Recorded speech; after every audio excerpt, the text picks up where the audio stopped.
Hello everyone, welcome back to the Music Chat. We are going already are in the season of Lent. And we are going to talk about O Sacred Head, Now Wounded, which is such a meaningful hymn that we love to hear and sing at this time of year. Mm-hmm. And we started in on this, and like always happens when we research these hymns, and we think we know where they come from, But not. sometimes, and then we find out we know don't. nothing. We know nothing about that. What we know comes much later in the history of the hymn, which makes sense. It's the way that we Yeah. are using it now. Right. And Yeah. like you, I had no idea this had So such maybe a we long thought the history. starting point was maybe With in the Bach. 1700s with Right. Bach, Uh-huh. and actually it's much Much earlier. earlier. Wow. So we have to go all the way back to maybe the 1100s or the 1200s. Right? And we are in France, France. Mm-hmm. the Burgundian area, the Burgundy and Mhm. Champagne areas of France, where Saint Bernard has Yes. he has started the abbey there, Right. and we are entrenched in monastic life. Exactly. So Barbara, Yeah, and I found him kind of interesting because he was of noble birth, and his mother died when he was quite young, and that really led him to a more reflective life, and so he gave up all of the trappings of being a person with money and became a monk. And he not only became a monk, but he became a very renowned leader in the monastery and in selecting the Pope and all kinds of stuff. So he is a pretty important guy at that time. And one of the things that was part of their daily life as a monk was to spend time praying and meditating in front of the crucifix. And what he did was, and their goal was to look at Christ from the bottom to the top, or the top to the bottom. I think it's probably from the bottom to the top. Look at his feet, look at his legs, whatever. And so after doing that, and I'm sure he did it probably every day, he composed this poetry that had 7 verses, and it was all about the different parts of Christ on the cross. And the object of those verses was to sing one each day, probably of Holy Week or whatever, but it was a different verse every day. yes, and it was done in Latin. Latin, right? And so our text for it was a rhythmic prayer poem, Uh-huh. 50 lines in honor of the members of the parts of Christ's body Right. that were perhaps nailed to the cross. Mhm. So the parts being, let's see, feet, knees, hands, side, breast, heart, face or head. Uh-huh. Were the 7 parts. And there's a little discrepancy on which body parts there were, but that seemed to come up Yeah. So in most of the articles, yeah. and so it starts out as a Latin text that he has Right. written because it comes out of his Salve meditation. mundi salutaire. I could. You're better at that than I I am, but I don't know whether I wrote it down. Yeah. Let's see. Which translates to English, Hail Salvation of the World. Yeah. Is that, but that's the title of the whole Uh-huh. work of the 7 sections of the poem. Yeah. And before we leave him and move on to the next step with this, I'd like to say that Martin Luther has this quote about our friend Saint Bernard of Clairvaux. He says that, oh dear, where is it? Okay. He was the best monk that ever lived, whom I admire beyond all the rest put together. And so it would be understandable why he would find maybe these words very, important. Yeah, I mean, that's high praise coming from Martin Luther Mhm. to see a figure from the past That he 400 years admires. earlier that he Yeah. thought was so worthy. But we have to say, just we did find that the scholars now, from updated research, aren't positive that he was the writer of Right. the poem.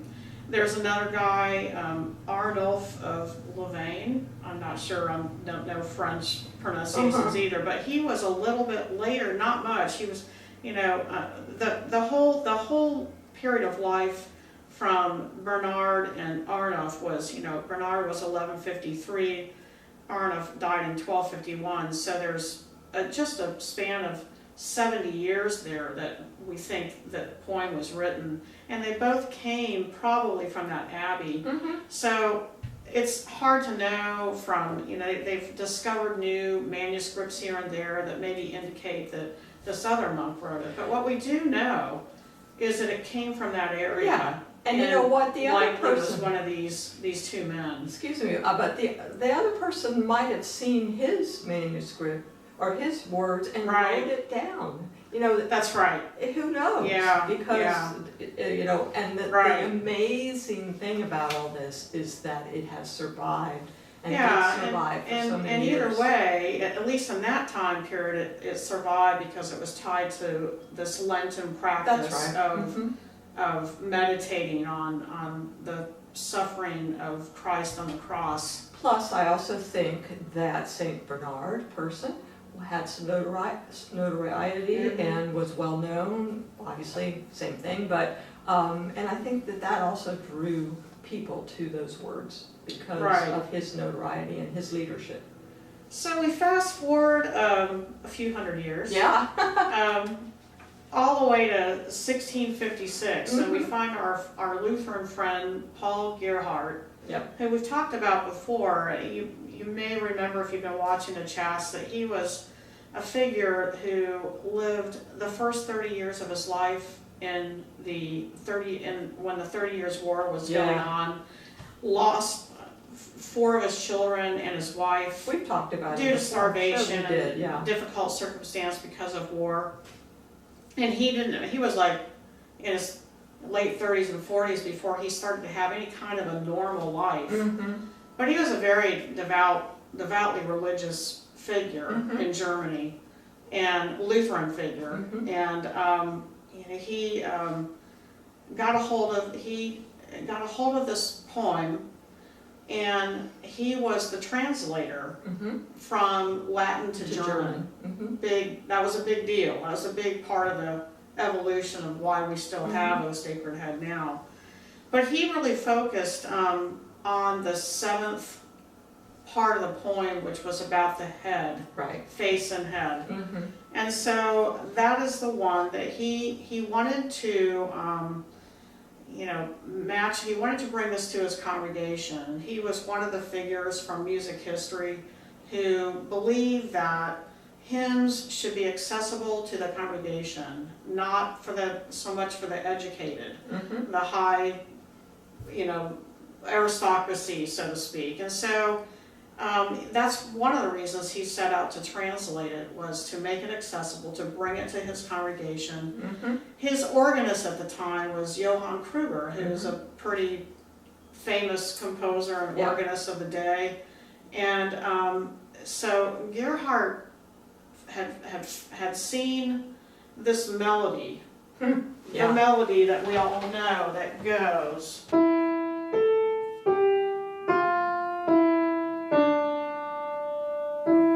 And so on, that famous melody. He had found that it was a song that a guy named Hans Hassler wrote back in 1601. Song. So we have to back up a little bit to find, I said we're fast forwarding to 1656 with the text, but then we just back up a little bit to 1601. Hassler had this melody that was a folk song. Yeah, a love song. And he wrote it, he made it into a love song. So it didn't have the sacred text then. Right. Gerhardt just thought that he found that it was a good match for his translation. Plus, as you said, he was trying to make the hymns accessible. That's right. So this was probably a melody that people had heard before, most likely. It may have been. Yep. Yeah. And then Kruger took it, his organist, and adapted it further. And they were together, mostly Kruger. He was working on a hymn book publication that I believe we've also talked about. Let me see if I can find that. I think it has perhaps a Latin title. Let's see. That, this That's one here, Here, you take a shot at Pietatis that. Mellica. That's Yeah. the one, yeah. Say it again? It's Praxis, I just lost. Praxis Pietatis Mellica. yeah, this was a hymn book publication in 1656. It was Kruger's hymn book. It was considered the most important Lutheran hymn book of the 1700s. And it says that Gerhard wrote over 100 hymns. in Yeah, it. he had several. He and Kruger, I think, partnered quite a bit. And we do see his name a lot in We our do. hymnal. Yes. We do. Yeah, both of their names really. Yeah. And so the O Sacred Head then became part of this hymn book, and so that's how it sort of got distribution. At in the 1700s, it began to be distributed. Right. And so now we can fast forward again, right? To who This- picked that up? Yeah, well, and I guess we should say too, its name is the Passion Chorale. Yes. And I think Kruger may have penned that name, although I didn't see for certain that it was him. Now we know it, when someone says the Passion Chorale, they're talking about O Sacred Head. Sacred Head, yeah. So it got its start there, but now we move into the 1800s. Well, what about, we can't forget Mr. Bach. Well, I'm sorry, the 1700s. Yes, okay. When I said the 1700s, I meant the 17th century. Yes. The hymn book Now we're in was, the 18th. yeah, I got off with saying the wrong terminology. So yeah, now we move into the 1700s. And Bach picks this up. Right. Yes. And he creates new harmonizations for it and uses it in his St. Matthew Passion. That's probably where we are most familiar, well, at least I am most familiar with it, its origin. He used it in a Christmas Passion that he wrote. He used it many, many times. So let's just say that it was in his heart, and I believe the fact. You think about why would Bach have been familiar with it? Well, obviously, he was a Lutheran. Bach is a Lutheran. Yeah. He would have been very familiar with Yeah. this hymn book. It wasn't that long after the publication That's right. of the hymn book, really. That's right. It was still, I'm sure, circulating. Kruger and Gerhardt were probably very household names Yeah. to Bach's ears. And so he's used it a lot, and I'm sure, I know that we have to thank Gerhardt and Kruger and also Hassler, but I believe, in my heart, I believe that Bach is the one that allowed it to have its legacy, really. Right. So we have Bach, who has harmonized it, and we still use that harmonization now. And we're attracted to it as musicians and as non-musicians. And if we're a non-musician, sometimes you love something, you're not quite sure why it's so appealing. As a musician, we sort of understand the reasons why something is so attractive to the listener. And in this case, it's really what Bach did to the inner parts of the chorale. Yeah, it's very the Bach-y. chorale is just it's basically a quarter note movement, and in this case,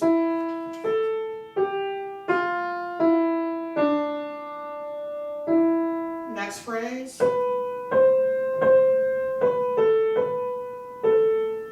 and it just moves on pretty much It's one very note. homophonic That's usually. the soprano part, the melody part that we sing.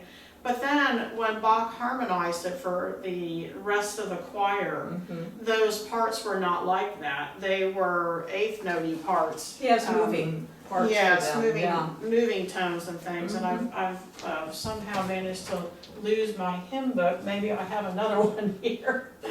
And I'll share with you the harmonization that we use as Bach's harmonization. Let's see, O Sacred. While you're looking that up, Yeah. let me just inform our audience, in case they don't know, that Bach used chorales in his passions to represent explanations or represent the people. So there are many soloists who are telling the stories, their arias and whatever. The chorus and the chorales were the time for reflection on what had already happened. It was a time for the people to say, oh, this activity has happened, now we're thinking about it. So that's the way the chorales are used in Bach's Passions. And that's why they become hymns and they're more singable.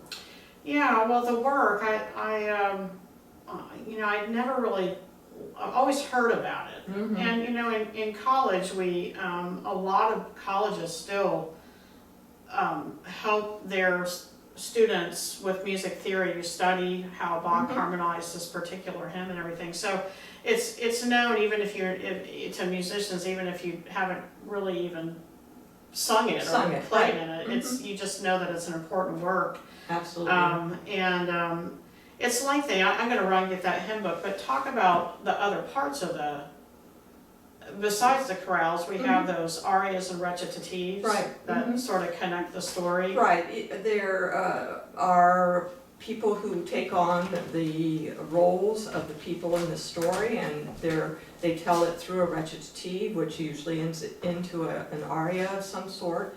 And so they are singing the story, and sometimes it's a duet, sometimes it's a quartet, but those are the soloists. So the soloist plays such a huge part in the Passion and in oratorio. Right. Not just a Passion. This happens to be a Passion, but in an oratorio.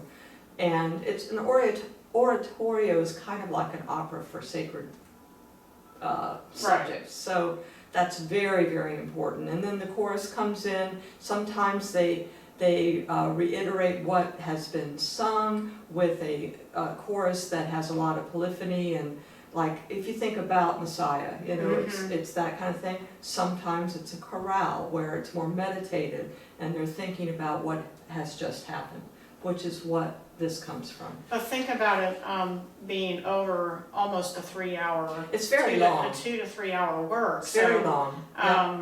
You have to really be invested in it. Be invested, yeah. But and also you were saying that's why you don't often hear it performed. It's a tough thing to put together because it does require some really fine Bach musicians to sing it. But well worth it. I mean, my goodness. I have personally not sung it. Master Chorale did it before I started a Master Chorale, and certainly have studied it because it's such an important work. But it does take a little bit of time investment. For sure. Yeah. So I'll just quickly share with you the Bach harmonization, which is now in our current Lutheran hymn book. When I pulled out the LBW, the 8th notes were not there. Oh my goodness. So I don't know, maybe there's a version in there that has them, but this is more true to Bach's, it says right here, Range Johann Sebastian Bach. So we know this is based on, if not 100%, his harmonization, and you will hear those 8th notes in many of the parts. Which I love. Starting right away with, the bass. It makes such a big alto and tenor, difference. on the first few beats. So here's that part, that hymn again with the Bach harmonization.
melody Love too, it. that Hans Hostler gave to us too, which I think adds to its dramatic effect a bit. Mhm. And you know, the words are stunning, really, to me. You know, Pastor came to me a year ago, or 2 years ago actually, and asked me to do some service music for Lent that we are currently using with our online service. And he gave to me his ideas of how he would like the prelude to unfold. And so he imagined a medley with 4 of our well-known Lenten hymns, with O Sacred Head as the base, the anchor of that. And so I did that, Yeah. and we're doing this now. And so just to give you a little bit of a idea of the process that I had and how I created the prelude for this. When I sat down to write it, first of all, it was emotional to me. It's always been the most, I don't know if favorite's the right word. It's always been the hymn in the hymn book that has the most depth of meaning for me as a Lutheran Christian, or just as a Christian, really. And I find that it really expresses the grief of what Christ went through on the cross for our sake. And you know, the last line, you know, the text, I mean, my prelude only has the O Sacred Head now wounded, with grief and shame weighed down. And grief weighed down is what created the prelude for me. And so I started my prelude with original material that just had weight to it, and a heartbeat that sort of has weight, and I'll just play a moment of it.